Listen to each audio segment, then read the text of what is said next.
Hello everybody. So we are back with Alexander Gurman Productions, and this is Ed Day. Ed is a fantastic artist. I have some examples of his work here. He uses the most beautiful, bright, vibrant colors. Honestly, the camera's not even doing them justice. You know, when you see these in real life, they're just phenomenal. So like this. Ed actually. So Ed, you are involved. You're one of the artists that is associated with Art Blend Gallery in Fort Lauderdale, Florida. That's correct. And I had the pleasure of writing about you at Art Blend magazine. So can you just tell us a little bit about what inspires you as an artist and how you broke into the art industry? Sure. Art Blend was more like my second half of trying to get into the art field. I was very fortunate that I had a lot of creative people in my family, so I was introduced to art at a very early age. And I belonged to a couple of like art groups, you know, through school, and did little projects and stuff like that. And it faded for a while sports and other things became more prominent. And then I moved around the country, and I wanted to get back into art and didn't know how. So I spent quite a few years visiting artists and galleries and learning what do I need to do, and that's like a real hard question to answer. It can be tough for artists. And I learned how to speak and critique and you know, share art talk, and that kind of opened the first door, how to talk to artists. The second one was, what can I do? What do I like?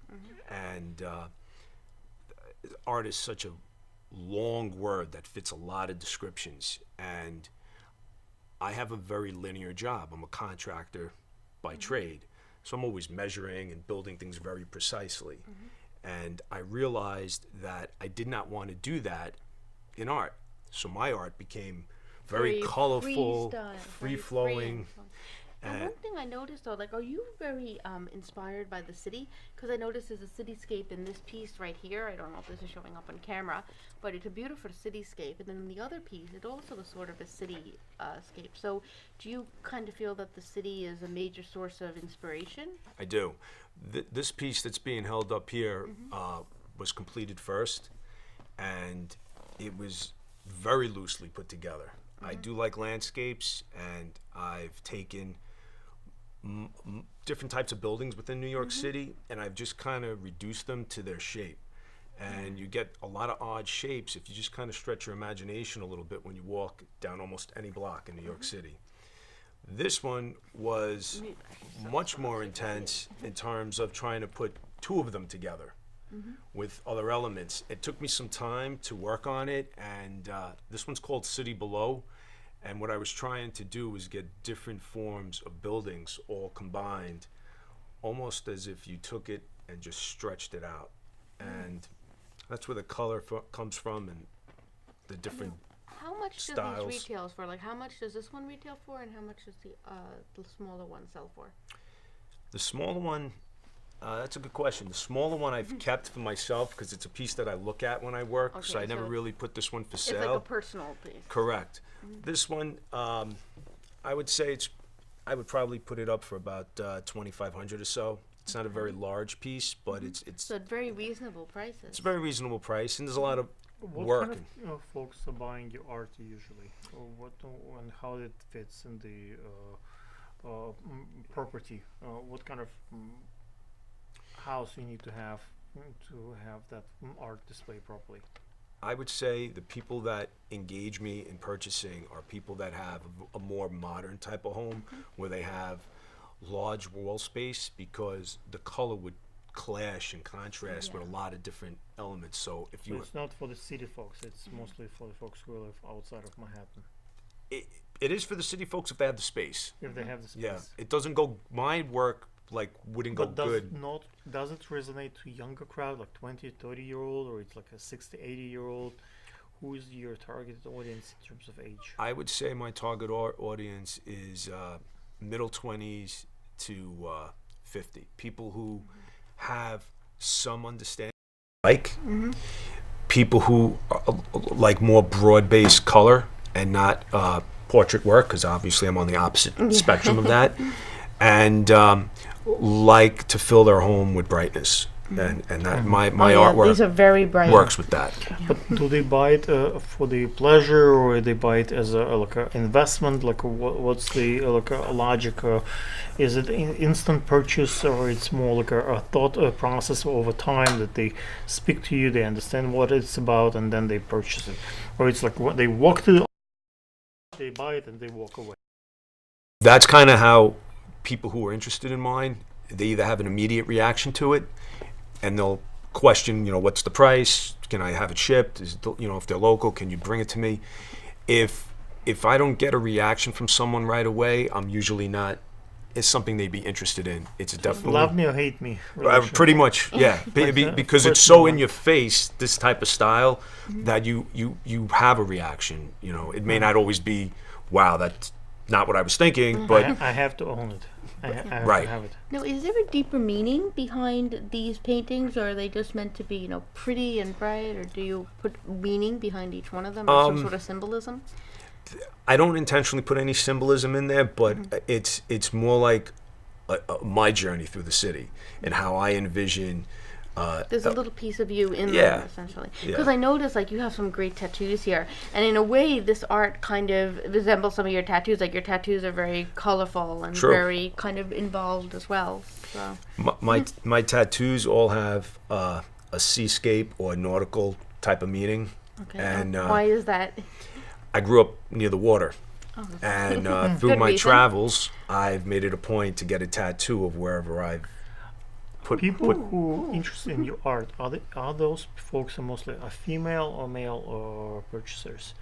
Like who or is mostly interested? mostly male, Male. believe it or not.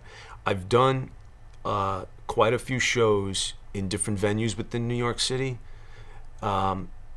Most people who engage me are men, believe it or not. And because I tend to paint larger pieces, I brought these in because they're manageable. Men like big stuff, whether it's sports related, and my art does well with them like that. And Now, you're involved with Art Blend Gallery, we mentioned Yes. before. What have your experiences working with them been like? okay, so that gallery is a family-owned gallery, and Michael husband. and Aline Joseph. That's correct. And I've met them both. I've been to their gallery numerous times in Florida. I have like a unique relationship with them. Because I'm a contractor by trade, I tend to work for Michael at certain shows.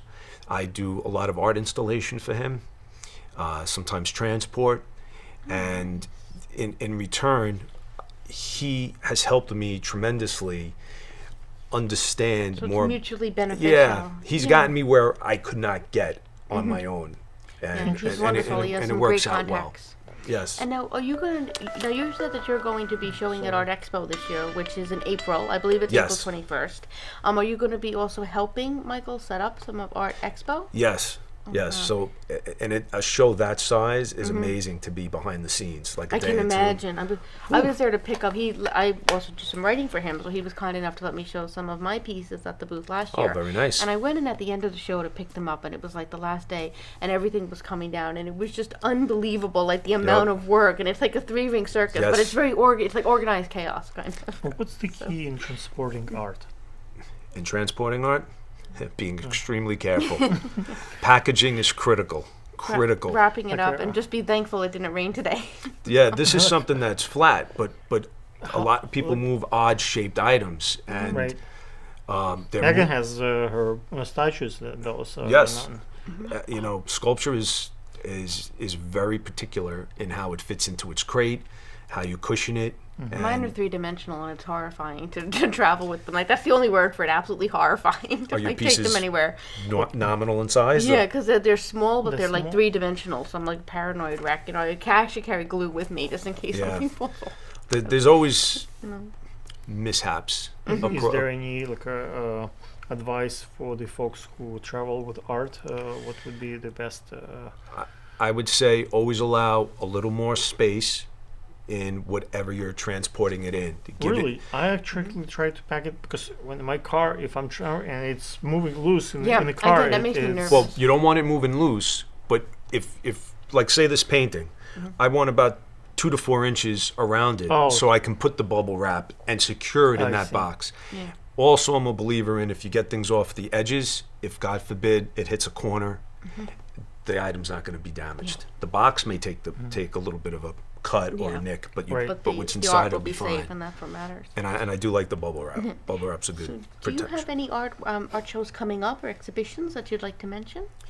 Well, Art Expo, Art Expo, obviously, mhm. and then probably, I believe, July 5th to 9th. How do you is- prep for the art expo? You have to plan it out, and it's mentally draining for me because you have to have work completed ahead of time, and because I usually work the shows, I have to get there ahead of time. So my schedule is a little more condensed than most For artists. people that are watching this that may not have heard of Art Expo before, it is a massive art show that takes place in the pier section of Manhattan. Basically, like it usually takes place every April. This year, I think it does start April 21st. But it's a major show. I mean, it's All probably people all over the world. come. yeah, it's like one of the biggest international art shows, and I can imagine the amount of work it takes to set up. I Yes. mean, and you have to work with the organizers, and like there's perimeters and barriers and all these rules, and you got to jump through all those hoops. Yep. So I really respect people like you that set those Thank you. shows up, because people that come in that visit, I don't think that they realize how much work it is for not just the artists that made the work to put up, but like the gallerists that buy the booth and the people like you that physically assemble the booth. I mean, you probably do the most work of anybody, and that's like a behind the scenes part of the art industry that really is not given a lot of media spotlight or attention. But I agree. I you agree deserve with that. thanks for I what have you do. a friend who does the billboard ads on the. yeah. I told you about at the for the art show, and it worked tremendously. The artist usually it's maybe not for that like a small amount of art, but folks who sell like $50,000 Yeah. pieces. What they do is they advertise in the middle of Manhattan on the construction sites. They would put the booth and say 368, Yes. and they would put art, and the people, and if you want to come and visit the show, here I can give you the free ticket, and they come to visit Yes. through that. And especially if the artists come from Paris or London or like a place, if the person is also from that country, they kind of want to bring something back home from New York as a present, but it's also something that relevant to them. So if the artist is from, let's say, from Florida, and the buyer is from Florida, and they see their painting in New York in the art show, that's when they bring it back home. Yes, I mean Art Expo is an international show in April, and there's a wide, diverse style and quantity. I mean, you can find almost anything there. Yeah, if you're an art lover, you definitely consider going to that show, but give yourself hours, because you can spend many hours. You can Absolutely. spend seriously 5 or 6 hours there in a day easily. It's a large venue, and there's plenty to eat and drink there, so you can take your The time. drinks are free sometimes. Yes, this is true. So They aside, want to sell art. aside from Art Expo, what other events do you have coming up? Yes. I think it's titled under Art Bridgehampton, which is July 5th in Bridgehampton out in Long Island. Yeah, towards the like Bridgehampton, part of the Hamptons, way out. It's a temporary facility. They set this massive tent up every year. We build it out in a couple of days, have a 4-day show, and take it right down. But again, you meet a lot of people there. There's a lot of locals and celebrities who have homes out there or rent it, so there's a lot of sightseeing you could do besides looking at art as you walk through that show. And the town that it's in has quite a fair amount of galleries. It's a nice It is. It's a nice area. summer destination. Yeah, and the Hamptons are fun in the summer anyway. It's, Yes. It's a good time to go out. So if people want to get in touch with you or want to hear more about you and your work, what websites can they be directed to? Would you like to give your email? Sure. Or My art email is ed@ecdstudios.net, and I also have a Facebook and Instagram page under the same name, ECD Studios. Okay, so thank you. And thank you for coming in on Valentine's Day. So before you Very leave, feel welcome. free to take a little red heart. They're not edible, they're just little Okay. trinkets. to thank you for coming Thank in and you. for your time and Thank you showing very us your much. beautiful work. Hopefully you like Thank our you. sets here. And This is nice. I'm it's, impressed. Yeah. Um, YouTube is a great filming space, and I love this room in the background. Thank you. thank you Thank for you. coming. Thank you.